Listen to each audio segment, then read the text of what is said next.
வணக்கம் நேயர்களே, இன்றைய சிறப்பு பதிவிலே சந்திப்பதில் மிக்க மகிழ்ச்சி அடைகிறேன். நாம் இன்றைய தினம் குளோபல் ஜியோபொலிட்டிக்கல் டென்ஷன்னால கமாடிட்டி பிரைசஸ்லாம் பார்த்தீங்கன்னாக்கா ஒரு மாதிரி இருந்துகிட்டு இருக்கு. இப்போ நம்ம என்ன மாதிரியான சுச்சுவேஷனை கையாளணும், என்ன பண்ணணும்ன்றதை பற்றி தான் பேச இருக்கிறோம். கமாடிட்டி மார்க்கெட் பார்த்தீங்கன்னாக்கா ஒரு சிக்னிஃபிகண்ட் வாலட்டிலிட்டி மூல கடந்த ஒரு 3லிருந்து 6 மாதமாக இருந்து கொண்டிருக்கிறது. ஸோ இதில் இன்வெஸ்டர்ஸ் ரொம்ப அஜைலாக இருக்கணும். அதே மாதிரி இந்த டிரான்ஸ்ஃபார்மேட்டிவ் சேஞ்சஸ் நடக்குதில்ல, இது ஒரு ரீஷேப்பிங் த எக்கனாமிக் லேண்ட்ஸ்கேப்பில் அது மாதிரி நடந்து கொண்டிருக்கிறது. ஸோ அதனால நம்ம என்ன மாதிரியான ஒரு சுச்சுவேஷனை ஹேண்டில் பண்ணுவோம் அப்படிங்கிறத பார்க்கணும். ஸோ இந்த நியூ எராவை நம்ம எதிர்பார்த்து சென்று கொண்டிருக்கும் பொழுது ஒவ்வொரு கண்ட்ரிலையுமே பார்த்தீங்கன்னாக்க ஒரு ஷிஃப்டிங் இன் ட்ரேடு நடந்து கொண்டிருக்கிறது. இந்த பிளஸ் இந்த ஜியோ பொலிட்டிக்கல் டென்ஷனால. ஸோ டொனால்ட் ட்ரம்ப்னுடைய இனாகிரேஷன் ஒரு டேர்னிங் பாயிண்டாக இருக்கக்கூடும். ஏன்னா அவர் அமெரிக்கா ஃபர்ஸ்ட் அப்படின்னு சொல்லிட்டு இருக்காரு. இது ஒரு பாலிசிஸை ப்ரொடெக்ஷன் பண்ற மாதிரி இருந்தாலும் இது சைனாக்கு ஒரு பெரிய அழுத்தத்தை கொடுக்கக்கூடியதாக இருக்கும் என்று எதிர்பார்க்கப்படுகிறது. அதனால இந்த எக்கனாமிக்ல ஒரு டீகப்ளிங் நடக்கக்கூடிய வாய்ப்புகள் இருக்கும். இந்த டீகப்ளிங் ஆகும் பொழுது என்ன ஆகும், ஒரு கீ கன்சர்ன் ஆகும். ஒரு இடத்துல ஜாஸ்தியாகும், ஒரு இடத்துல கம்மியாகும். சில பொருட்கள் நிறைய தட்டுப்பாட்டுக்குரியதாகவும் இருக்கக்கூடிய வாய்ப்புகள் இருக்கும்.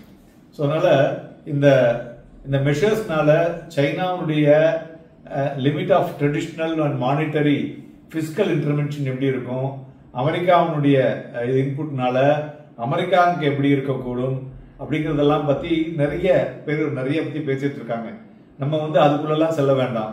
ஸோ இந்த global economics including China and west Asia, so இந்த ஒரு டெட் ட்ரிவன் க்ரோத்தில் அவங்க என்ன பண்ணியிருக்காங்க, இந்த எக்ஸ்ப்ளோரிங் த அல்டர்னேட்டிவ் மாடல்ஸ் மெயினாக இப்போ பார்த்தீங்கன்னாக்கா இந்த நியூ எக்கனாமிக் ஃப்ரேம் ஒர்க்கில் இந்த குளோபல் கமாடிட்டி மார்க்கெட்லாம் பார்த்தீங்கன்னா இந்த வாலட்டிலிட்டி அதிகமாக இருக்கிறதுனால இந்த US dollar dominated reserve currency system இருக்கு இல்லையா, இதை கொஞ்சம் கொஞ்சமாக மாற்றிட்டு வந்துட்டு இருக்காங்க. ஸோ அது மல்டி கரன்சி ஸ்ட்ரக்சர்ல அது மாதிரி வரும்பொழுது டாலருக்கு இருக்கக்கூடிய மதிப்பு மரியாதை குறையக்கூடும் என்ற எதிர்பார்ப்பு இருக்கு. இது கம்ப்ளீட்டா ஃபண்டமெண்டலாகவே ஷிஃப்ட் ஆகுங்க. ஸோ அதனால இது என்ன சொல்லுவோம்னாக்க ரிவர்சிங் டிகேட் ஆஃப் டாலரைசேஷன். இது 1970 ஆரம்பிச்சது. ஸோ அதனால அந்த சிஸ்டத்துல இப்போ ரீசெட் ஆக போறதுனால உங்களுக்கு அந்த ட்ரிகர் ஆஃப் வாலட்டிலிட்டி கொஞ்ச நாளைக்கு அக்ராஸ் கமாடிட்டிஸ்ல இருக்கக்கூடும். Plus financial assets and digital currencies இதெல்லாமே ஒரு சப்ஸ்டான்ஷியல் சேஞ்ச் நம்ம வரக்கூடிய வருஷத்திலேயே எதிர்பார்க்கலாம். சரிங்களா? ஸோ அதனால இப்போ நம்மளுடைய மல்டி கமாடிட்டி எக்ஸ்சேஞ்சில் பார்த்தீங்கன்னாக்க நிறைய விஷயங்கள், சில்வர் பார்த்தீங்கன்னா ஒரு ஸ்ட்ராங் சப்போர்ட் எஸ்டாப்ளிஷ் பண்ணியிருக்கு. அது மாதிரி ஈவன் கோல்டு பார்த்தோம்னாக்க ஒரு ரொபஸ்ட் சப்போர்ட் அதுவும் கிடைச்சிருக்கு.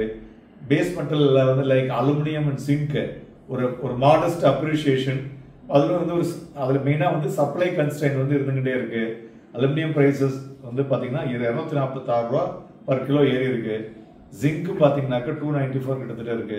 ஸோ அதனால இதெல்லாம் இம்பாக்ட் ஆஃப் குளோபல் சப்ளை டிஸ்ட்ரிபியூஷனை தான் டிஸ்ட்ரப்ஷனை குறிக்குதுங்க.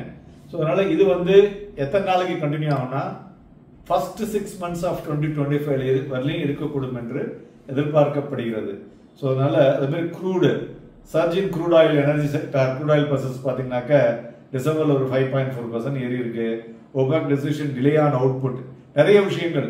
ஸோ அது மாதிரி நேச்சுரல் கேஸ் பார்த்தீங்கன்னாக்க ஒரு ஹை வாலட்டிலிட்டியில ஃபிளக்சுவேட்டிங் வித் த மெயினாங்கெல்லாம் ஒரு வின்டர் வெதர் பேட்டர்ன் இருக்குல்ல, அதனால பார்த்தீங்கன்னா ஒரு புல்லிஷ் அவுட்லுக்ல இருந்துட்டு இருக்கு.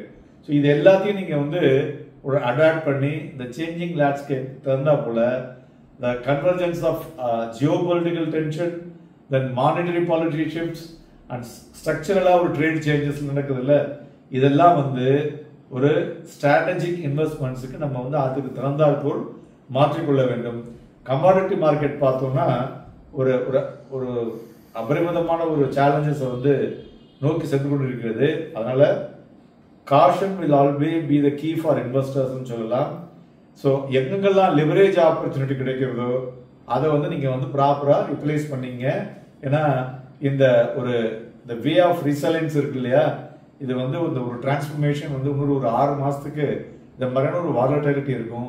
ஸோ அதாவது என்ன டிப் விழுந்தாலும் வாங்கி திருப்பி மேலே இருக்கும்போது விற்கிறதுக்கு பார்த்தீங்கன்னா அந்த 15 நாள் ஒரு மாதத்துக்குள்ள ஒரு நல்ல ரிட்டர்னை கொடுக்கக்கூடியதாக இருக்கக்கூடும். But overall commodity market still expecting மோர் ஒரு டென்ஷன் ஃப்ரீ இதுக்கு அந்த ரேஞ்ச் பவுண்டுக்கு இன்னும் வரல.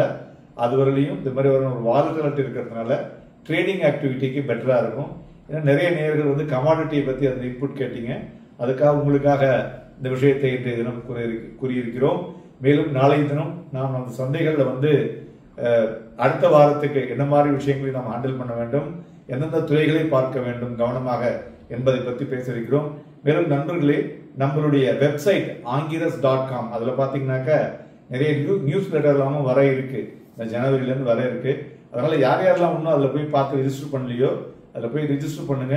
உங்களுக்கு நிறைய தகவல், அதாவது என்னன்னா நம்ம வந்து சந்தைகளில் ட்ரேட் பண்ணும் பொழுது நமக்கு வேண்டிய விஷயங்கள் வந்து தெரிஞ்சு கொண்டு பண்ணும்பொழுது அந்த ஃபியர் இருக்காது. ஃபியர் குறைஞ்சாலே உங்களுடைய லாஸ் குறையக்கூடும். ஸோ ஒரு சைக்கலாஜிக்கலா you will be the better person to trade அப்படிங்கிற ஒரு விஷயங்களும் வரும். நன்றி, வணக்கம்.